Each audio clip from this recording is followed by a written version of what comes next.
mercado de saúde, de planos de saúde, está cada vez mais desafiador. E desse universo, que é gigantesco e tem vários partners, segue tendo algumas unanimidades. E uma delas é, precisa o novo chegar nesse mercado também de uma forma mais potente.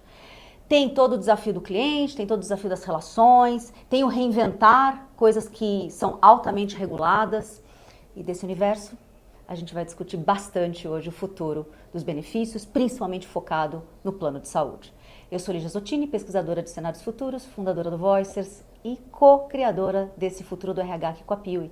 E já não era tempo de chamar os idealizadores da Piuí para poder contar um pouquinho dessa área, desse mercado, que eles sabem tão bem, estão tentando o processo de inovação e trazendo inovação de ponta já há mais de 5 anos. Eu estou aqui com Wagner Bernardo, VP de Clientes, e eu estou aqui também com o CEO da companhia, Felipe Baeta. Sejam bem-vindos. Muito obrigado. Obrigado, Li.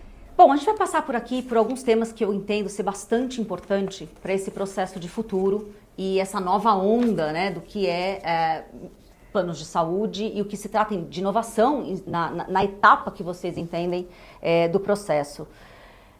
Eu entendo que vocês trabalham com PME e tem todo o processo de ser diferente, a tratativa de uma grande empresa, plano de saúde, uma média empresa, plano de saúde, e uma pequena empresa e plano de saúde. No recorte PME, vamos começar por você. Qual é o principal desafio, né, quando você entende reajustes e processos que nem sempre são eficientes e algumas vezes a gente pode chamar até de ineficientes? Eu acho que dando contexto, é até curioso a gente falar de futuro num mercado que o futuro é tão incerto, né?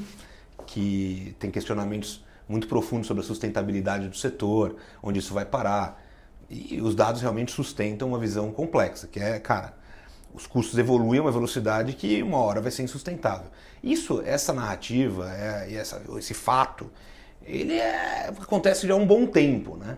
Não é de ontem. Então, existem algumas coisas que aconteceram positivas, etc. Quando a gente fala do recorte de pequenas e médias empresas, eu acho que o grande ponto é que as grandes empresas, por inúmeras razões, inclusive algumas regulatórias, já entenderam que plano de saúde é um desafio de negócio.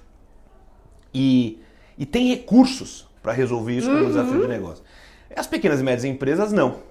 As pequenas e médias empresas elas têm recursos muito limitados, acesso a conhecimento também limitado. Isso inclusive é uma dos nossos mantras aqui, levar a qualidade técnica que hoje assiste as grandes empresas para a pequena e média empresa, que tem suas particularidades, suas dores específicas, mas no final está inserida no mesmo contexto, né? Não, perfeito. Wagner, do seu lado, você é o VP de clientes, então quando a gente de repente escuta, olha, tal empresa está refém de tal sistema, esse lugar como é que a gente pode chegar de forma mais inteligente, mais olhando essa dor, que ela pode ser parecida, ela pode ser distinta, como é que você olha para isso enquanto quem está fazendo as experiências do cliente aqui na Piuí? A gente consegue fazer de forma mais simples ou mais fácil? Consegue. É isso que, de alguma forma, a Piuí tem interessado nos últimos 5 anos, né? E para falar de experiência, o que a gente tem construído a partir, inclusive, desse contexto que Baeta traz, a coisa começa lá no comecinho mesmo, como desafio de negócio, que é quando a empresa fala, puxa vida, e agora preciso cotar um plano de saúde, receber um reajuste, coisas do gênero. E essa jornada de experiência, né, até a escolha do plano de saúde, a implantação do plano de saúde, a gestão do plano de saúde, a renovação do plano de saúde, há uma simetria muito grande de informações. E vale lembrar que a PME ela não é um especialista de compras de plano de saúde, ele está focado no core do negócio, né? Então o problema de fato começa lá no comecinho, quando a empresa resolve ir atrás. Então você tem assimetrias de informações, você tem interesses não convergentes, né, que não jogam a favor da escolha do cliente. Então você tem às vezes a própria cotação a favor do interesse do parceiro, ou ainda influenciada por interesse de alguma operadora. Depois você tem um problema de implantação desse próprio benefício, como eu vou fazer a gestão, não só administrativa, mas a gestão de impacto para os meus colaboradores, e aí sim, a previsibilidade financeira que eu não tenho, porque eu sou uma microempresa com poucos recursos, para esperar a próxima renovação. Então, de fato, é um problema bastante complexo a ser endereçado, até porque é um mercado muito regulado, e Piuí tem atuado no meio dessa loucura exatamente aí, como é que a gente trabalha como sendo um layer de experiência a favor dessa geração de impacto contínuo em todo esse desenho de jornada do cliente. Não, maravilhoso. Ainda continuando aqui com você, a minha proximidade aqui da operação, da liderança, da criação de vocês, não me resta dúvida que vocês são o que a gente chama de human-centric, né? De centrado no humano, centrado na necessidade dele. E eu vou até ler aqui o que vocês entendem como esse statement, que a Prio é uma empresa digital, desenhada para ser ágil, não para ser fria. Aqui pessoas falam com pessoas, não com bots, nada de 0800. Eu acho que isso traduz o que você quer dizer com essa simplicidade, essa facilidade, mas sem perder o encantamento humano, que é mais fácil entregar quando você é uma empresa grande, quando você tem muitos recursos, quando o cliente, né, tem essa robustez, mas quando você fala, olha, eu vou entregar isso como core do meu negócio, muda o jogo. Sem dúvida alguma. E sim, nós somos uma empresa da Human Centered Design, né? E o que significa? A turma às vezes confunde quando a gente fala sobre trazer tecnologia, sobre perder esse poder da humanização. Humanização você tem diversas formas de fazer. Uma delas é colocar gente, essa é uma forma de humanizar, né? Uma outra forma de humanizar, mas trazendo agilidade, é você considerar um humano na sua jornada tecnológica. Nessa jornada tecnológica tem ali exponenciado emoções e sentimentos e a gente coloca isso dentro desse processo digital. Então endereça para o digital aquilo que é ordinário e binário. Processos burocráticos, processos de papéis, substitui papel por processos digitalizados, então tudo aquilo que é ordinário e binário vai para a tecnologia. E aí sim, onde está a nossa fortaleza é a humanização desses processos digitais e, obviamente, trazer gente para se relacionar com as pessoas. Seja, obviamente, ali no processo de gestão com próprios recursos humanos ou ainda empresas menores ainda, que tem uma pessoa que administra o plano de saúde, né? Sobrou para aquele sócio fazer a administração do plano, então temos pessoas para suportar isso e tão especialmente o suporte na navegação no sistema, que é o time dessa empresa que precisa usar o plano de saúde. Então a jornada dessa utilização e humanização, ela não acaba entregando uma carteirinha do plano de saúde na mão de alguém.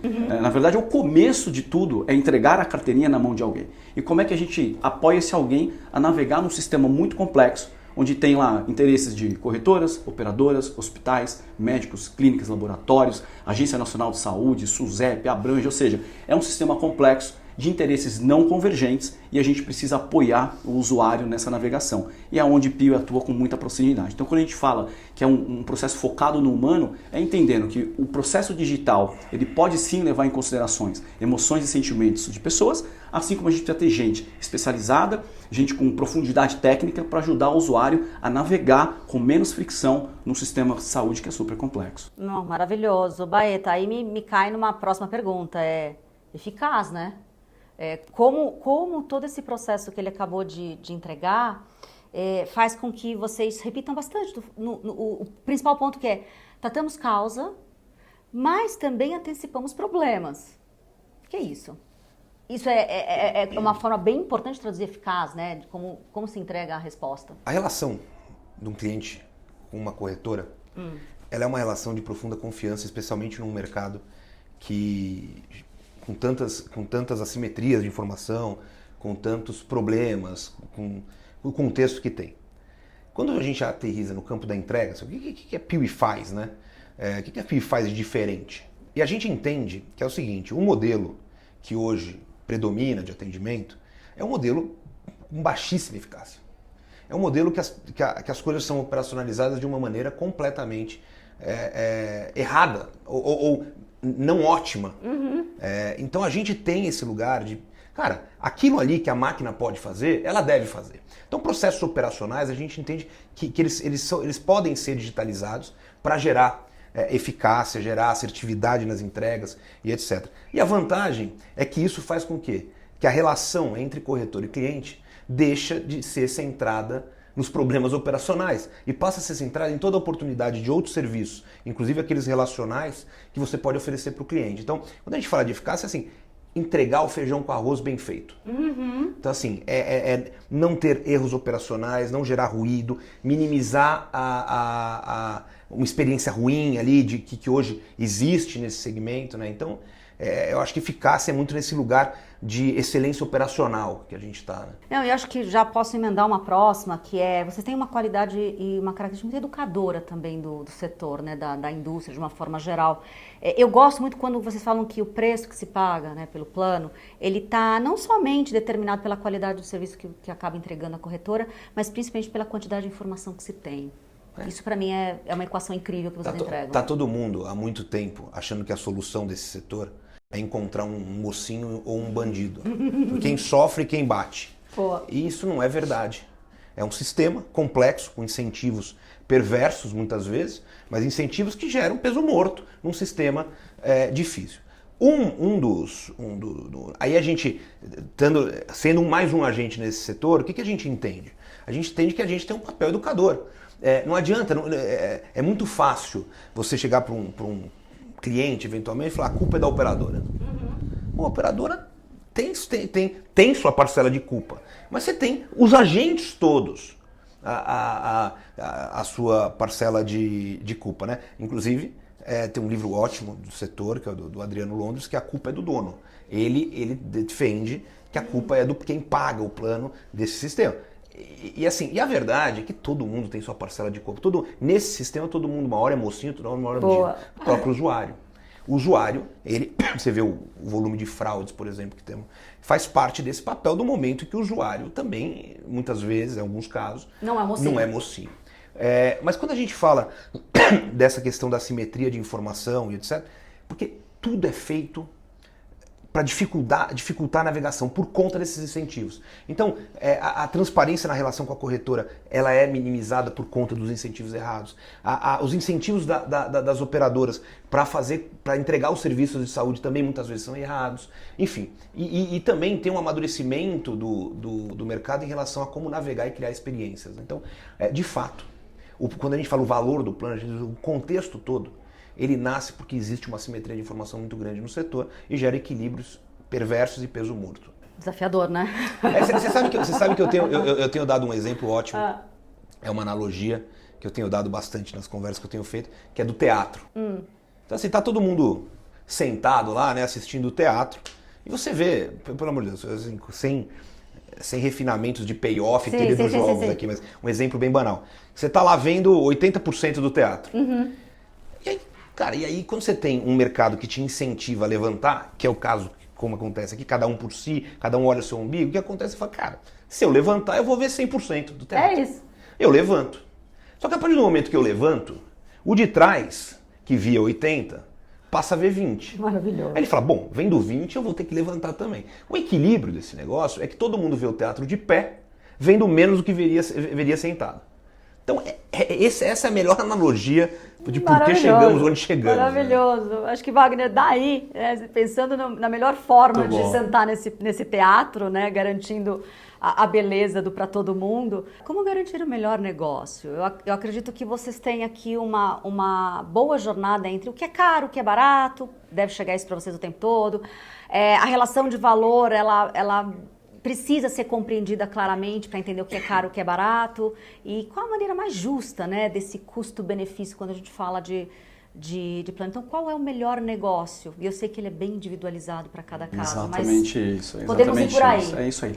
Então, as pessoas costumam confundir que o melhor negócio é o melhor preço. Às vezes mas não no plano de saúde efetivamente. O plano de saúde tem muitas nuances. Então você tem nuances de valores de reembolso, de cobertura, você tem coparticipação, se ele é contributário, ele tem uma série de dados na escolha ali deste processo que vai te endereçar se ele é o melhor negócio para você ou não, a depender do contexto que você está. E é exatamente essa profundidade que a gente tenta trazer no processo ali do cliente de pesquisa. Quando ele levanta a mão, né, que ele tem um gatilho de dor, e normalmente a dor é preço. E é óbvio, o primeiro impulso do cliente é falar: me dá o mais barato. Me dá o mais barato. E às vezes não é o mais barato, que vai atender com excelência aquela empresa. Inclusive dores operacionais, a depender de qual é o seu contexto de contratação. Eu tenho só CLTs, eu tenho PJs, eu tenho pessoas, agora em home office, então, né? Tenho pessoas espalhadas no país inteiro, coisas do gênero. Então, o conceito do melhor negócio em saúde, ele é complexo, né? E a gente tenta tirar essa simetria de informação. Então, preço é importante.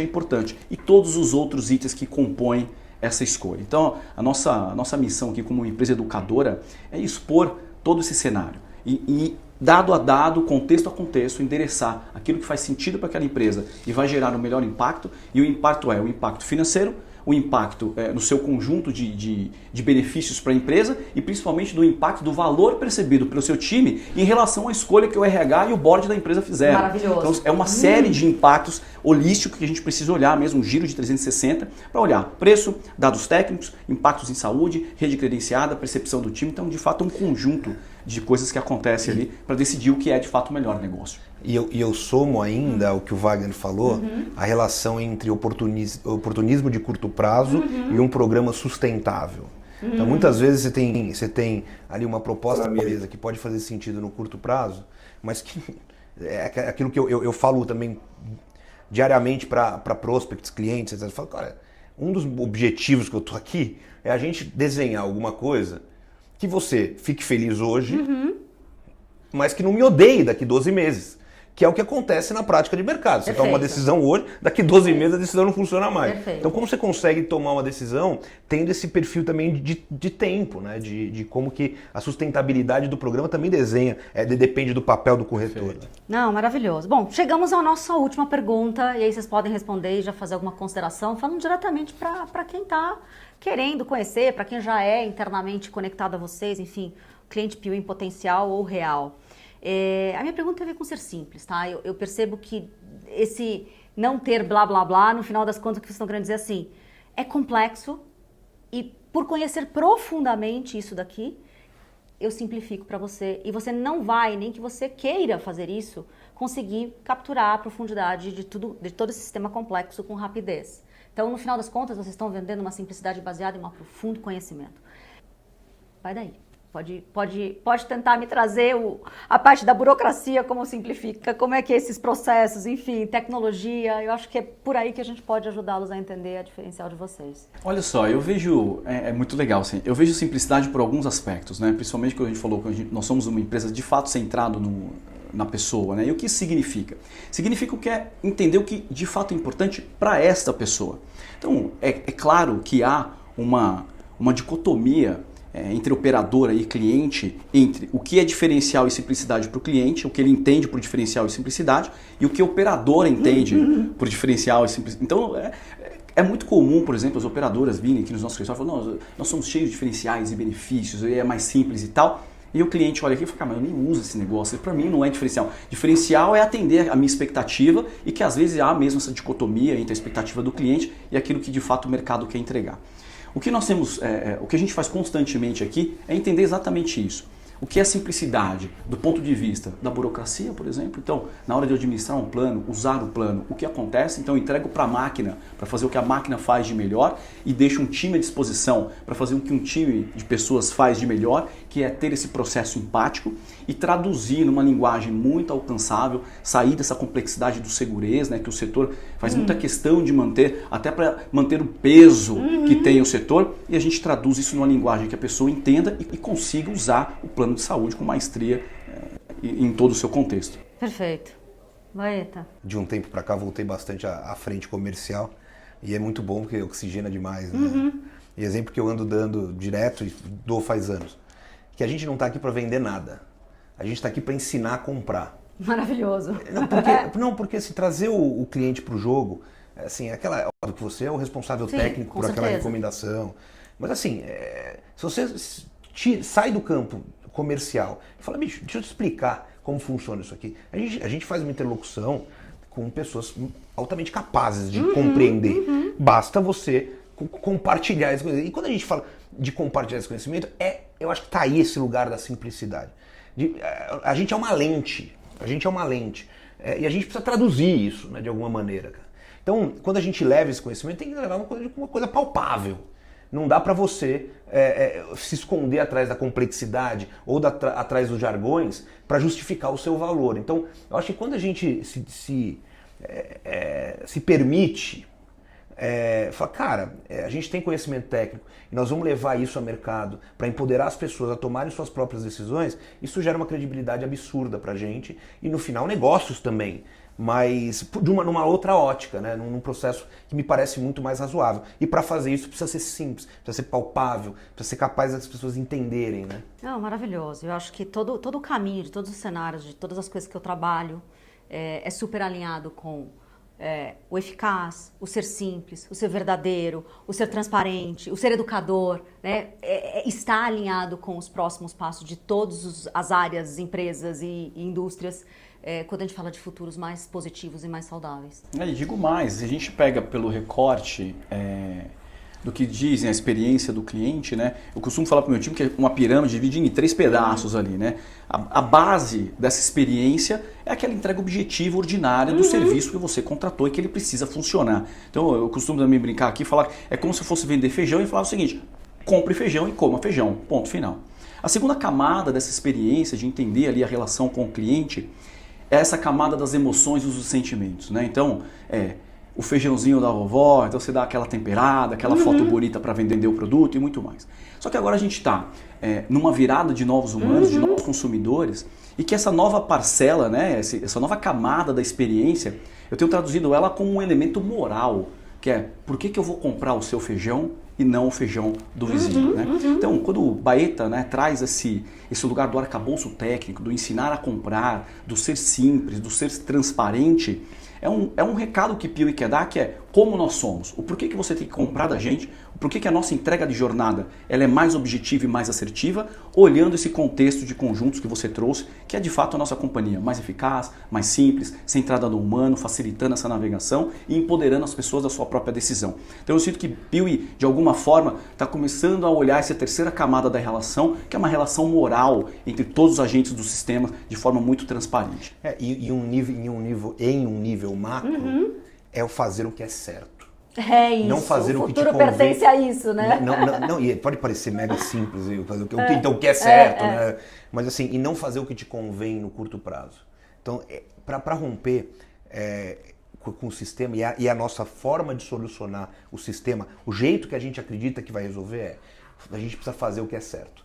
E fazer o que é certo significa, hoje um corretor, por exemplo, ele tem uma remuneração baseada em 2 frentes: o agenciamento e um recorrente. É como se fosse um finder's fee, você tem angariado o negócio e um recorrente. Quando você trabalha com o finder's fee, o agenciamento alto e o recorrente baixo, qual que é o seu incentivo numa renovação? Eu ia buscar, e o mercado Vender, ele mudar de limitado, operadora. né? Então, aí quando a gente trabalha aqui, numa visão de que a gente preferencia o recorrente para tirar esse incentivo da cadeia, o mercado nos olha e fala: são ingênuos. E eu digo, não é sobre ingenuidade, é sobre construção de credibilidade no médio e longo prazo. Maravilhoso. Então essa é a maneira que a gente entende que vai hackear todo esse peso morto que existe no sistema de saúde suplementar. Quem sabe no próximo passo ser remunerado pela permanência, né? E pela qualidade. Já existe operadora nos provocando para nos bonificar pela permanência do cliente no contrato. Isso para mim é um movimento de futuro na indústria. Bom, muito obrigado, Wagner, Obrigado, Baeta. Lígia. Esse foi mais um episódio aqui do Futuro do RH e nós falamos sobre todos esses desafios no mercado de planos de saúde e nossas possíveis caminhadas para esses futuros mais saudáveis e positivos dentro da indústria. Muito obrigada.